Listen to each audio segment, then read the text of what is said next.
Hi everyone, welcome back to my channel. Let's get started.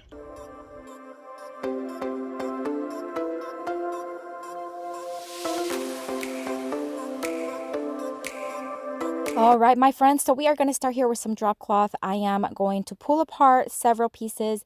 This one is going to be about 20 inches wide, and then I am going to cut it, I would say about 24 inches long. And then I am going to fold it in half because we're going to create a very vintage style red, white, and blue pillow. It's going to be decorative.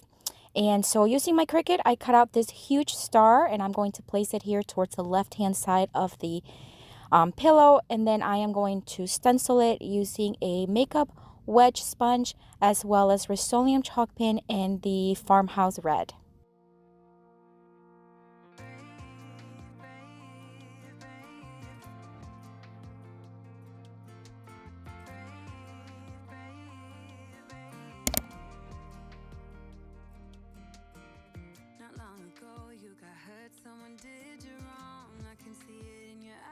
Your fire is gone across your face. It is written across your face.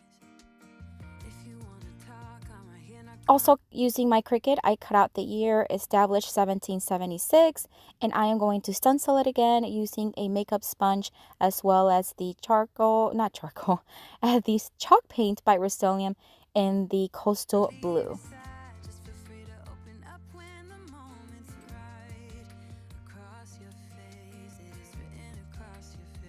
And now it's time to start building the pillow. Everything's dry, so you can see I did mess up a little bit there on the star, but it is what it is. I try fixing it, and no, sometimes when you try to fix things, you make it worse. So let's leave it like that. So I'm just going to use hot glue to bring together or create a seam for the pillow. And then I normally have a pillow from Walmart. You can get pretty big pillows for under $3, and I usually keep one on hand for the purposes of when I create things that I need to stuff with some pillow stuffing. So here we are going to stuff it through one end that I left open, and I don't want it extremely stuffed because I do want to be able to see the decor, I guess, or the stencil pretty well. So I just left it very flimsy almost, and then I'm just going to use some hot glue again and just seal in the open side, and that's it. Such an easy project. You can actually do anything to create your own pillow, especially using drop cloth. I think it is just so easy to work with, and I love that when you tear it apart, it has those frays, and I just love that style and that look. And all the decor today is going to be like a vintage red, white, and blue style, and I think this pillow to start with is stunning. I love it.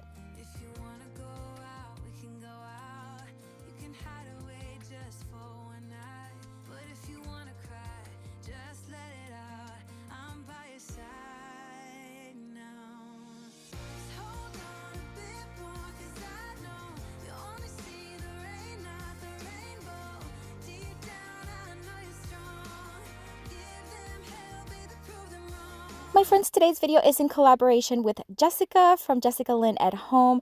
She is, well, what can I say? Extremely talented. She's so talented. She's so creative, and she has a channel filled with tons of inspiration for you. Dollar Tree, DIYs, all kinds of things. So I'm going to have her channel linked down below. Check her out. If you do not know her, you need to. So show her some love and tell her that I sent you. For this next DIY, I am going to use, again, some drop cloth. This time I'm going to rip two stripes of, or like strips of drop cloth, and they're maybe about 1.5 inches wide. And I'm going to do 2 of them because I'm not exactly sure how many I'm going to need, because we're going to create a very vintage style American flag. So I am going to water down some of this Farmhouse Red chalk paint by Rust-Oleum, and then we are going to dunk in the strips that we just cut. That way we can get them stained. Now, the thing here is that they actually turned out a lot pinker than I thought it would. You know, the paint was actually very, very red, as you can see. But when everything dried and it was, you know, I set it outside to dry, it turned a little bit pinkish. So I'm going to show you in a little bit how I fixed that, but just showing you the entire process. So while that is drying outside in the sun, I did cut out another piece. This is going to be the blue starry area of the flag. We're just going to place these stars that I cut out with my Cricut, and we are just going to place it on top. And now we're going to start stenciling using a chalk paintbrush that I got. It's just going to be a lot quicker this way. And then I'm going to use the Coastal Blue by Rust-Oleum.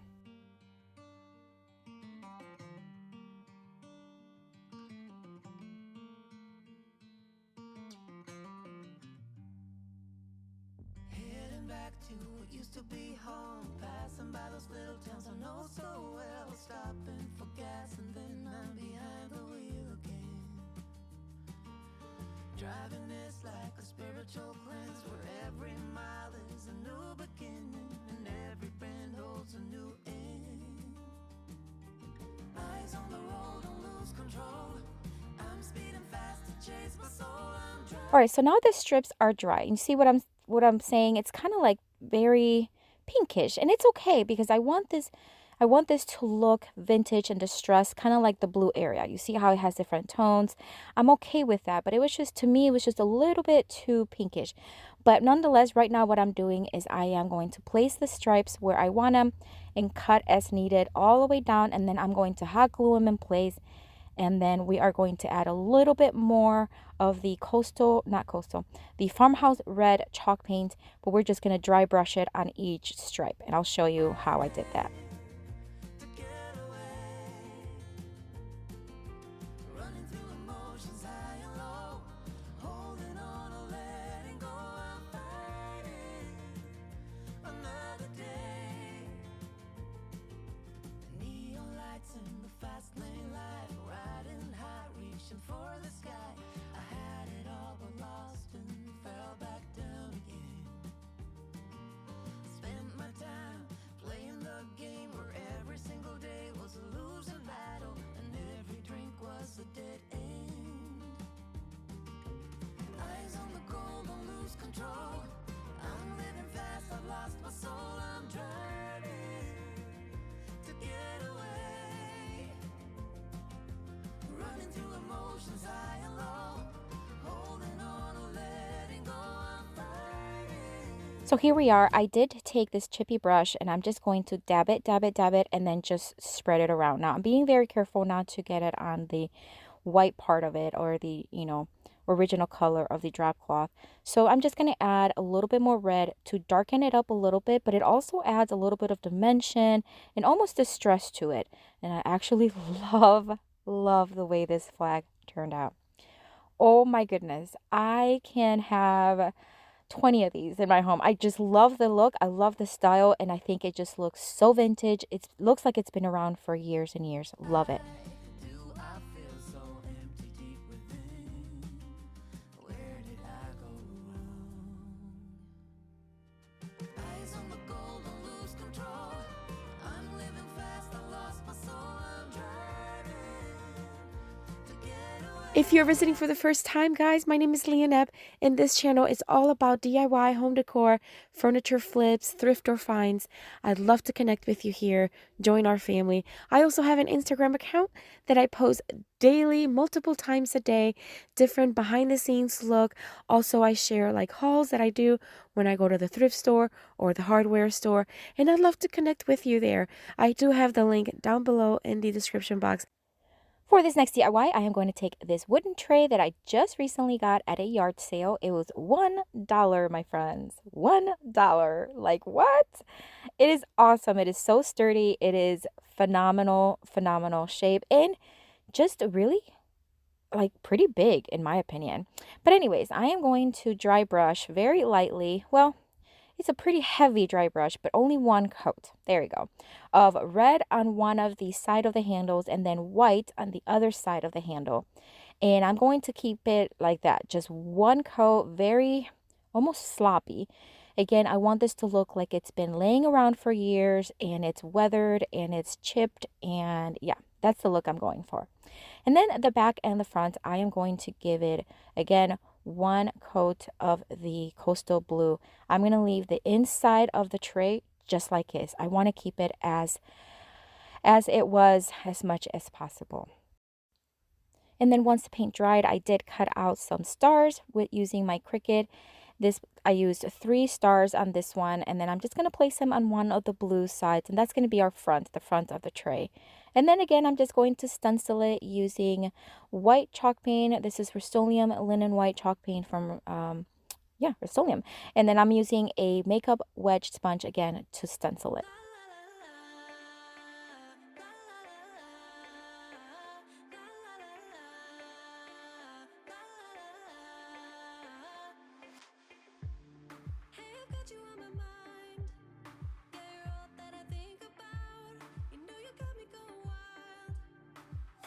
Using my sanding block from Dollar Tree, I am going to now sand.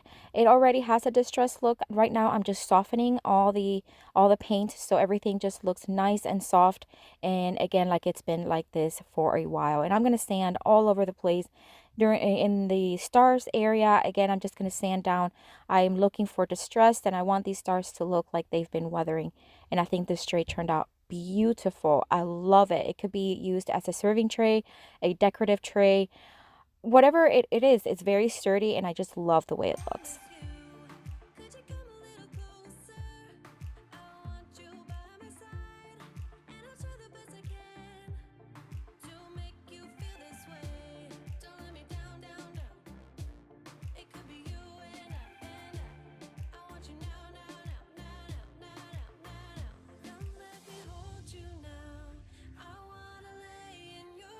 My friends, this month's giveaway is an electric stapler and Brat nail gun. I think this is such a cool thing to have when you're crafting, and all you have to do to enter the giveaway is watch and comments. Any comments made in June of 2021 will be entered for the giveaway. Alright, for the next DIY, I am going to take 3 pieces of 1x2s that I had left over from a recent DIY, and I'm going to paint one of them white, just one heavy coat, and then the other two in the farmhouse red from Rust-Oleum. Then the larger 1x3, again, is just pieces of scrap wood that I had left over from recent projects. I'm going to paint that one blue and stencil in 3 stars with a stencil that I made using Cricut, and let it dry.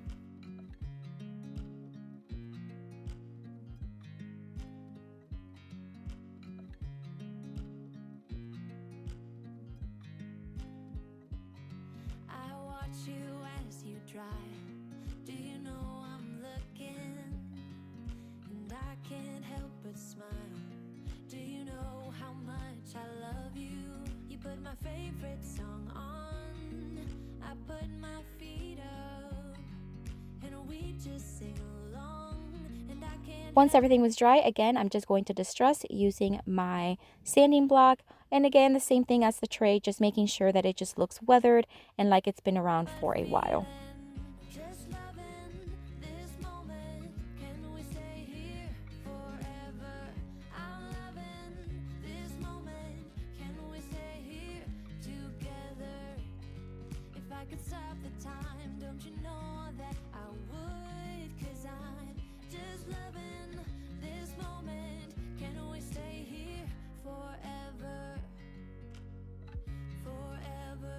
Then I am going to drill a hole on the top of each stripe, and this is so that we can hang it from the blue one, from the blue board. And I am going to then mark where I drilled these holes, and I'm just pretty much going to place it the way I want this decorative piece to go, and then mark with the what I used was my Cricut little like pointy thingy to mark where I wanted to make the holes. And then I drilled holes on the blue area, and then we are going to join them together using some jute twine.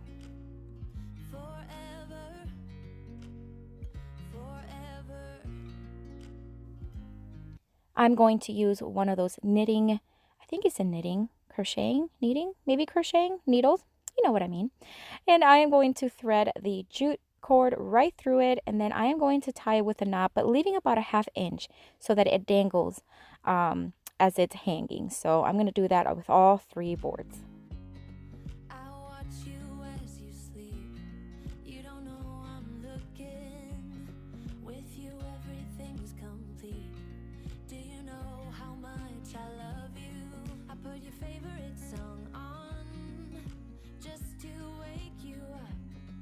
When I dance around, I can't help but feeling Now I'm just going to drill a couple holes on the top. That way we can thread more of that jute twine, and that way we have something to hang it from. I think this one is a surprising one of my favorites. I think it turned out so stinking cute. I actually saw something similar on Pinterest and I got inspired and I said, you know what, I can totally make that. And it wasn't like this exactly, but I think I did a pretty good job, and I love the way it just dangles. It almost sounds like a wind chime because when I was moving it around, you can hear the wooden planks bouncing off each other. But I think it's just so cute. Obviously, I made it for indoors. Otherwise, I would have protected it with a protective coat for outdoors, but I think it's super cute. Well, this is it, my friends. I hope you enjoyed this video, and I hope you get a lot of inspiration for some decorations for you. If you are visiting for the first time, or if you're visiting from Jessica's channel, welcome. I hope you enjoy the video, and I hope you consider subscribing and joining our YouTube family. As always, I'm going to have a playlist here with tons more of inspiration for you. Check it out. I'll see you later, and have a blessed day. Bye. Forever, forever. I'm loving this moment. Can we stay here?